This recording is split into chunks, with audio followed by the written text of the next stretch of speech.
Okay, so I just want to talk a little bit more about the project as we move forward. This project is different than other team projects or other projects at all that you'll see in some of your other courses, mainly because in this one we're going to be looking at ways to solve real world problems. So you're going to want to think outside the box using design thinking methodologies, of course.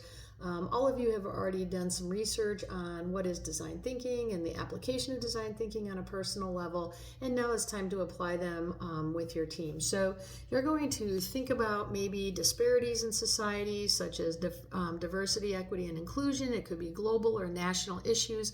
I'm going to give you some links where you can go and find some of these issues, but you want to find a solution to a problem. Now, I said it's different than other projects, and it is, because in this class, not only are you going to determine the problem, you're going to solve the problem and implement the problem theoretically as you're going through. It's really important that you work together as a team. I mentioned earlier you want to make sure that you're finding someone in the group that has the strengths in APA and the ability to review others' works and help them put that together. You want to have a strong leader that's keeping everyone together as you go through. So you want to begin to mentally prepare yourself to bring some topics to your first team meeting so that you're not wasting any time and brainstorming on the very first day. You want to already start brainstorming so that when you go to the team meeting, you have some ideas that you can bounce off of your teammates, and then you can all agree on a topic. Like I mentioned before, it does have to get approved. So once you submit that,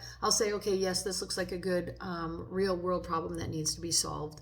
And then you can move forward on that. Or I might say, no, that's really not something that we are looking for. Can you go in a different direction? And I'll give you some tips on that as you go through. So I hope that this helps a little bit. Remember to get started right away individually with your own personal brainstorming before you meet with your team, so that once you meet with the team, you can begin to think outside the box using design thinking methodologies. I hope this helps.